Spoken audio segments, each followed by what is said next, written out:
Two people buy the exact same boring business. Same storage facility, same price, same location. 5 years later, one of them has crossed $1 million in net worth. The other one is barely breaking even, still writing a check to the bank every month, still afraid to check his balance. Nobody talks about why. It's not luck. It's not effort. It's not even the business. It's how they paid for it and what they did with the tax bill afterward.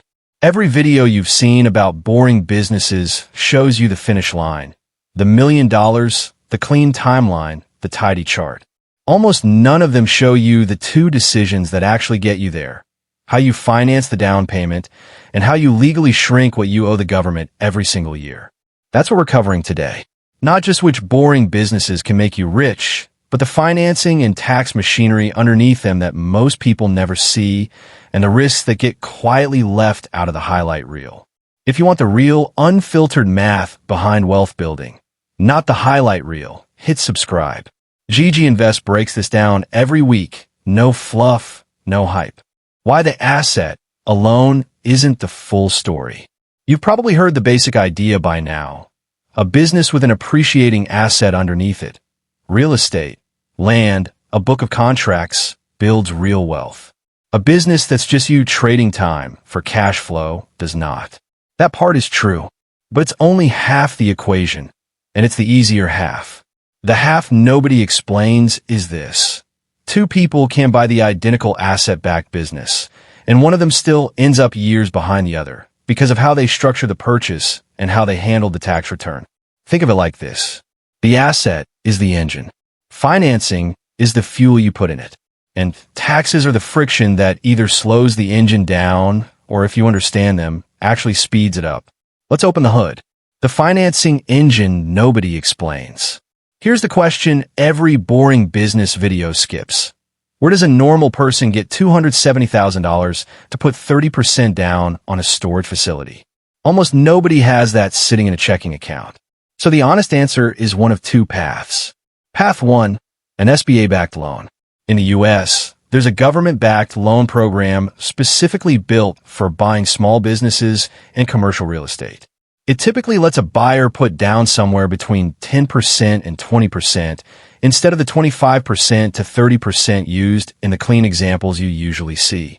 That's not a small detail. That's the difference between needing $270,000 in cash and needing $90,000.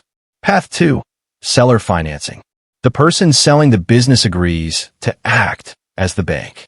Instead of paying the full price up front, the buyer pays a portion down and pays the rest to the seller over several years, often at a lower rate than a bank would charge because the seller wants the sale to happen and trusts the buyer to run it well.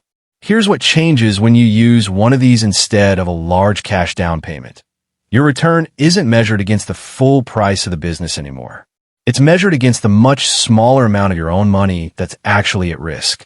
Put down $90,000 instead of $270,000, and the same $3,800 a month in profit is now working on a much smaller base of your own capital. Your personal return accelerates, even though the business itself didn't change at all. This is the first lever almost nobody pulls because almost nobody explains it exists. But financing is only half the machine. The other half is what happens every April. And it's the part that can legally hand you tens of thousands of dollars back before you've even sold anything. The tax engine, depreciation and cost segregation. Here's a fact that surprises most people the first time they hear it. You can own a business that's making real money and, on paper, show the tax office that you made very little, completely legally. The tool that does this is called depreciation. When you buy a building, the tax code lets you write off a portion of its value every year because buildings were down over time, at least on paper. That write-off reduces your taxable income, which means less of your actual cash flow goes to taxes. Now here's the part that changes the math dramatically, a strategy called cost segregation. Instead of depreciating the whole building slowly over 30 or so years, a cost segregation study breaks the property into pieces, the parking lot, the fencing, the electrical systems, the security equipment, and lets you write off many of those pieces much faster, sometimes within the first 5 years of ownership. For a business like a self-storage facility or a car wash, where a large share of the value sits in exactly those kinds of components. This can mean a tax deduction worth tens of thousands of dollars in year one alone. That's real cash that stays in your pocket instead of going to a tax bill. Cash you can immediately reinvest into paying down the loan faster or buying the next property sooner. Stack that on top of financing with a smaller down payment. And you're not just changing the timeline by a year or two. You're changing which years the compounding really kicks in. This is exactly the kind of detail that separates a video that sounds impressive from a plan you could actually execute. If that's the kind of channel you want in your corner, make sure you're subscribed to Gigi Invests. We're just getting started. The risks the clean version never shows you. Every timeline you've seen for these businesses assumes everything goes right. The tenants keep paying. The loan rate never moves. The equipment never breaks in a way that actually hurts. Real ownership doesn't work that way. So let's be honest about the three things that most often knock these timelines sideways. Interest rate risk.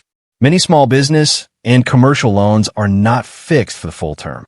If your rate resets higher a few years in, your monthly payment goes up, sometimes by hundreds of dollars, and that eats directly into the profit that was supposed to be reinvested.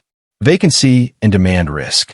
A storage facility or car wash assumes a certain occupancy or membership level. If a competitor opens 2 blocks away, or the local economy slows down, that fill rate drops, and every projection built on today's cash flow needs to be rebuilt around a lower number. Operator risk. The businesses that actually build wealth still need someone managing them, hiring staff, handling maintenance, dealing with problem tenants or customers. Underestimate the time this takes, and the passive income quietly becomes a second job you didn't budget for, at least in the first year or two before systems and staff are in place. None of this means these businesses are bad bets. It means the honest version of this story includes a buffer, extra cash reserved for a rate increase, a slower season, or a repair you didn't see coming. The people who actually reach $1 million aren't the ones who got a perfect run. They're the ones who planned for an imperfect one and survived it anyway. So now you know how the money gets financed, how the tax code can work in your favor, and what can go wrong. The last piece is the part almost nobody tells you. How do you actually find one of these deals in the first place?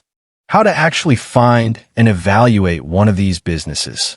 This is usually where the curiosity ends and the video moves on. Let's not do that. Step 1. Business brokers. These are the people who list small businesses for sale, similar to how a real estate agent lists a house. Searching listing platforms by category, self-storage, car washes, home service companies, is how most of these deals actually surface. Many brokers also work directly with SBA lenders, which speeds up the financing conversation. Step 2. Request the real numbers. Before taking any listing seriously, ask for at least 2 to 3 years of profit and loss statements and tax returns, not just the seller's summary of what the business typically makes. The gap between what a seller claims and what the tax return shows is where most bad deals hide. Step 3. Run your own 3 questions. Does the cash flow come in on its own without you chasing customers every month? Is each purchase low enough friction that customers don't overthink it? And the one that matters most, is there an asset underneath this cash flow that will still be worth something and sellable to someone else the day you decide to walk away? Step 4. Get a real financing pre-approval before you fall in love with a deal. Talk to an SBA lender or explore whether the seller is open to financing part of the purchase before you start negotiating price. Knowing your real down payment number changes which deals are actually within reach. This isn't complicated. It's just rarely explained because it's less exciting than a chart showing you crossing $1 million. Putting it all together, the real timeline. Let's take one example and rebuild it the honest way. A small storage facility, roughly $900,000, financed with an SBA-style loan at 15% down instead of 30%. That's $135,000 out of pocket instead of $270,000. Monthly profit after the loan and expenses similar to the clean version. Call it $3,800. Now add a cost segregation study in year 1, which frees up meaningful extra cash by lowering the tax bill, cash that goes straight back into paying down the loan faster. The result isn't just a slightly better number. Because your own capital at risk is roughly half of what it was in the simple version, your actual return on your own money is dramatically higher, even before the tax savings are added in. That's the version of this story that almost never gets told. Not because it's a secret, but because it takes 5 extra minutes to explain, and most channels aren't willing to spend them. That's the difference between a video that impresses you for 10 minutes and a plan you could genuinely hand to a lender next month. Here's what I want you to take from this. The boring business millionaire story is real. But the version most people see is missing its engine and its seatbelt, the financing that determines how much of your own money is actually at risk, and the tax strategy that determines how much of your profit you actually keep. Understand those two pieces. Plan for the risks instead of pretending they don't exist, and the timeline to real wealth isn't just shorter. It's something you can actually build a plan around, not just admire from a distance. If this gave you a piece of the puzzle nobody else is explaining, that's exactly what Gigi Invest is here for.